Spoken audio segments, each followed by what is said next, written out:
Heard a lot about this show, the ExCandidates. This has been a pretty thorough interview. These institutions which we've been told to respect and trust are actually completely untrustworthy. Have you confirmed that you are negative before attending tonight if you are unvaccinated? I still see people with masks on and driving, and they're in the car by themselves. So you can pay my electricity bill, you think, little spit. We're teaching them about what it means to be a pansexual instead of teaching them how to do your taxes. It's no for me. I say no to the boys. Hey everyone, welcome back to another episode of the ExCandidates. My name is Stephen Tripp, and as always, I'm joined by the One Nation candidate for Campbelltown, Adam Zahra. How are you tonight, Adam? I'm pretty good, Stephen. How are you going? I'm all right. How's your week of campaigning been?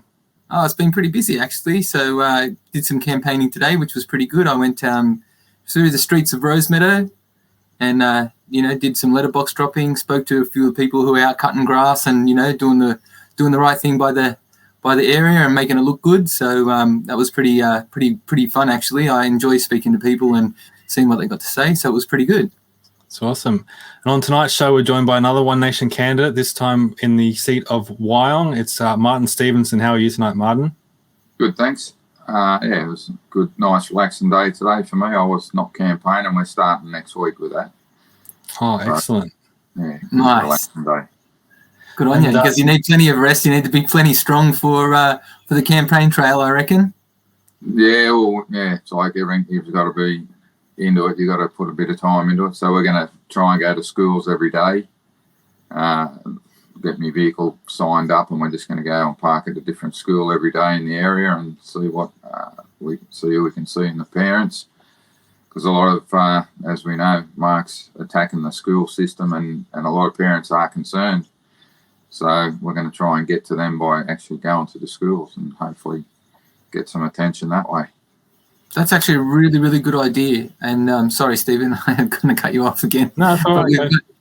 But you know what you should do? We've got some times table charts that seem to be a very, very big hit on the weekend when we went down to a local, the Australia Day Festival down in Campbelltown. And a lot of the parents were really, really interested in getting these times table charts.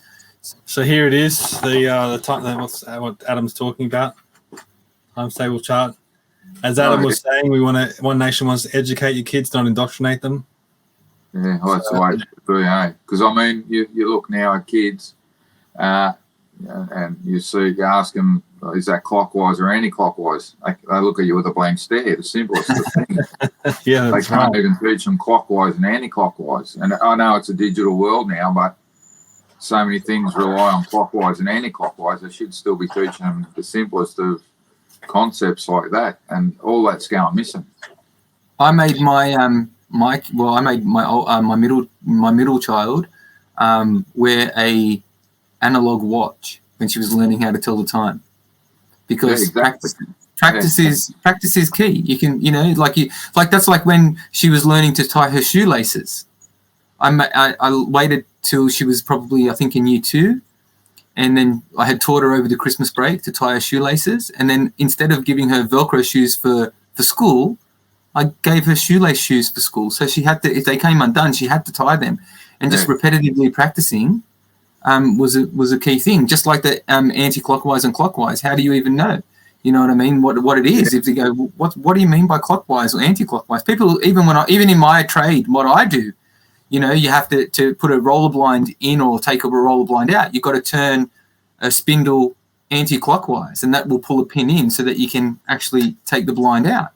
And that's people correct. That's what I mean. The simplest of things aren't getting taught anymore. And you give a kid a change at a shop, give them $21.10 when it costs you $11.10 and want a $10 note back, and they're in trouble.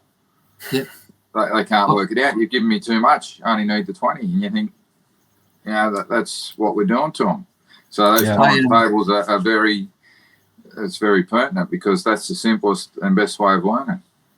Times tables is a basis. Yeah, and simple things like that. They're like that's how we all learn. And I don't know. It's gone a long way to the wrong way.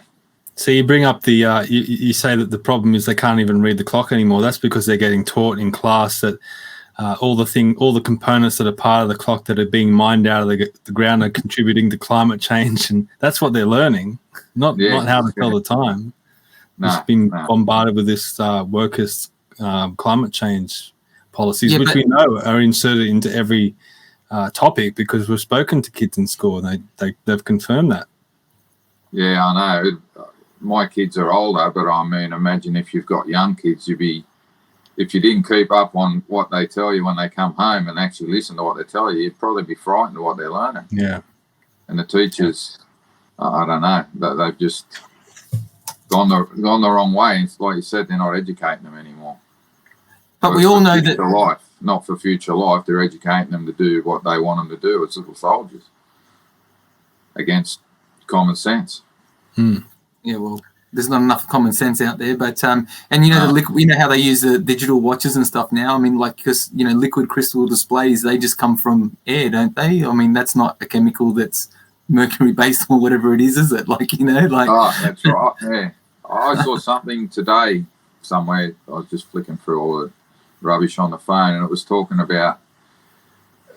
They're saying, and it was about energy, saying that energy is like the batteries and all these things that are solar power and all that, where it's going to be nice and green. But they said they don't realise that makes nothing. It might give you the power to build something, but it doesn't give you anything to build it, whereas all of the fossil fuels and all of those things is where the actual products come from that they make with the electricity they get from all of that. So they said, if you took everything that was related to petrochemicals out of a house, it'd be some timber sticks. And that's about it. There's nothing left when you take out anything that's related to, you know, fossil fuels and petrochemicals. There's nothing left in the house. You know, so the kids are being hoodwinked into thinking green power is going to save the world because everything else that they use around it relies on all of that, and they're not stopping any of that. So I don't know. It's just ludicrous what they're trying to do, and we're an energy-rich country, and we're in fear of blackouts now, just about. Yeah, it's madness with the way they're going. So I mean, we should get free electricity. We should be able to sell our coal and that overseas and subsidise ourselves. You know, that's what a smart country would do. Well, getting onto the topic of blackouts, I mean, the Alinta chief, the Alinta boss, the head honcho, about probably 6 months ago, was quoted on public record saying that if we continue down the path we're going, that we're looking for blackouts in 2025. We might be able to get through 2024, but through 2025, that's it. They're actually forecasting blackouts or rolling blackouts so that, you know, for energy dispersal, so that we can keep the hospitals and stuff going.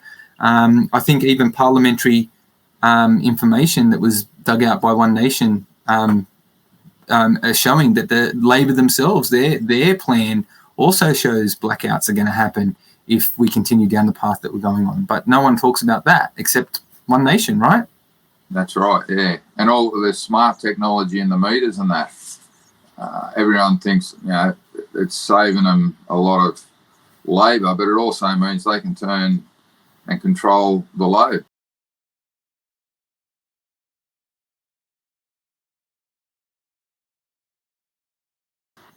Yep. That's right, yeah, volunteers are everything, aren't they? And like I said, I think more and more people are now starting to see the results of what's been happening over the last few years of all of these ideas, and are now starting to think maybe that's not the way to go, and they're looking for somewhere, and we're really the only place to go. Common sense. We've got, you know, common sense leaders, and like they're stable. They've been two blokes there working for the New South Wales public flat out for the last 4 years. No real arguments, just getting the job done. Nothing else. So I mean, just need a few more in there with them, and they can make real change. Yeah, you hit the nail on the head. Very good point. All right, Martin, thank you very much for coming on the show. I hope you enjoyed it, and I hope everyone at home listening has enjoyed watching tonight's episode. If you could please share it out everywhere. You know, we just got deleted on YouTube, so we've moved completely over to Rumble and Spotify now. So please share it out to everywhere. Now, if you want to get the word out and let everyone know about Martin Stevenson in Wyong, please share that around if you know anyone in that area. So thanks for coming on the show. Martin, it was a pleasure speaking with you. All right, thanks very much. It wasn't as bad as I thought. No, Martin, come on. Yeah, you're all right. No, you did well. And you know what, mate? You got to keep, just keep on keeping on. I mean, you're right. There might be better people out there, as you said before, but you're the best candidate because you're the person who put your hand up and you're the one who's doing the work. That's right, yeah. So, that's all we got to do is just don't give up. Exactly. That's it. Very good message. All right. Thank you, everyone. Thank you, everyone, for watching, and we'll see you next time. All right. Thanks.